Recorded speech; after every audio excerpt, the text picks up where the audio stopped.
दोस्तों, आज की कहानी है मम्मी जी मेरे कपड़ों से आपको क्या प्रॉब्लम होती है। दोस्तों, कहानी शुरू करने से पहले अगर आपने हमारे चैनल को अभी तक सब्सक्राइब नहीं किया हो तो कर लीजिए ताकि आपके पास पहुंच सके हर नया वीडियो। आज दिया ऑफिस से आते समय अपने लिए कुछ कपड़े ले आई थी, जिसको देख उसकी सासू माँ चिढ़ गई थी। उनको अच्छा नहीं लगता दिया का यूँ शॉपिंग करना। लो फिर एक नई साड़ी, लगता है पूरी तनख्वाह कपड़ों पर ही खर्च करती हो। अलमारियाँ ठूस ठूस कर भरी हुई है लेकिन मन नहीं भरता है। वैसे कितनी तनख्वाह मिलती है तुम्हें बहू? निधि से ज्यादा मिलती है या कम? ऑफिस जाने के लिए निकल ही रही थी कि दिया को टोका। सासू माँ ने दिया। गुस्सा तो ऐसा आया कि करारा जवाब दे, लेकिन बड़ी है और सुबह सुबह अपना भी मूड खराब नहीं करना चाहती, इसलिए स्कूटर की चाबी उठाई और चल दी। दिया देखा घमंड तो इतना है कि जवाब तक नहीं देती। उधर मेरी बेटी है सादगी और विवेकशीलता का दूसरा नाम, इतने बड़े पद पर है लेकिन गिनती की साड़ियाँ रखती है बड़बड़ती हुई। लहसुन छीलने लगी सासू माँ और बेटा भी नहाने चला गया।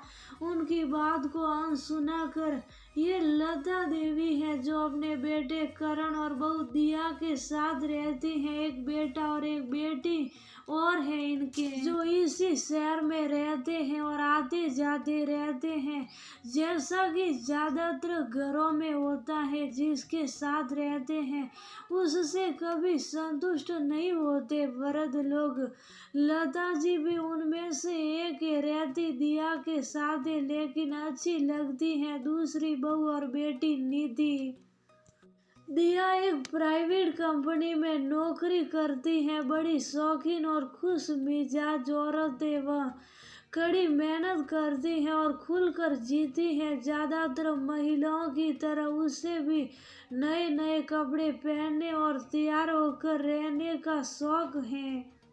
अपने पैरों पर खड़ी है और समझदार भी, इसलिए पति देव भी कोई आपत्ति नहीं जताते। लेकिन सासू माँ उन्हें बिल्कुल पसंद नहीं उसका यूं कपड़ों पर खर्च करना।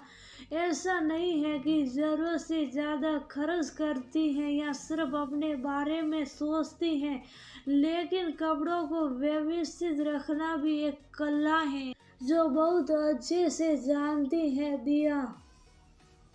इसी वजह से उसके कपड़े हमेशा नए दिखते हैं जो सासू माँ को भ्रमित कर देते हैं। ऐसा भी नहीं है कि वह सासू माँ के कपड़े गंदे रखती हैं या उनका ध्यान नहीं रखती, वह सबका ध्यान रखती हैं, लेकिन जिसे संतुष्ट होना ही नहीं उसका क्या, इसलिए बार बार सुनती रहती हैं और तुलना करती रहती हैं। खासकर अपनी बेटी निधि से बहुत तुलना करती हैं, जो अक्सर नाराजगी का कारण बनता है घर में।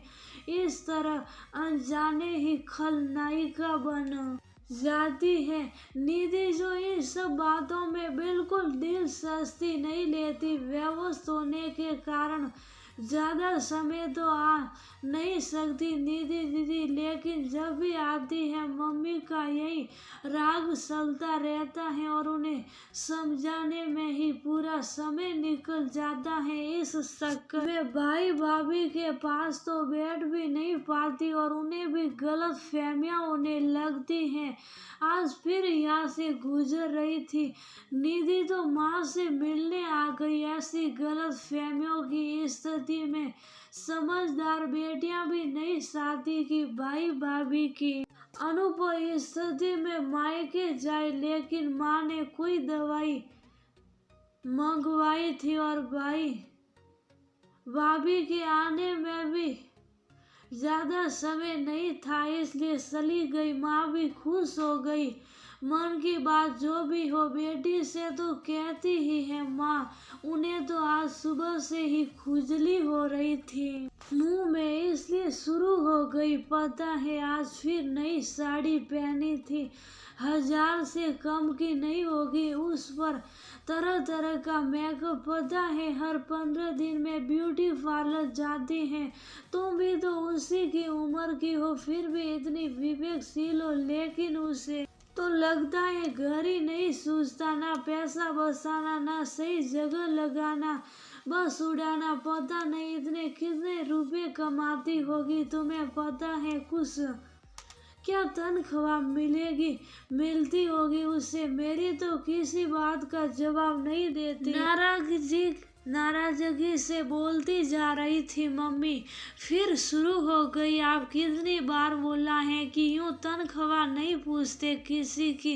इतना कमाती होगी तभी तो खर्च करती होगी मुझसे और आपसे तो नहीं मांगती। फिर सबका अपना अपना शौक होता है मम्मी। मुझे बचपन से जानती हैं आप, कोई शौक नहीं है मुझे सजने संवरने का। लेकिन इसका मतलब ये नहीं है कि सब मेरे जैसे ही हो। उल्टा मैं अलग हूँ नॉर्मल औरतों से।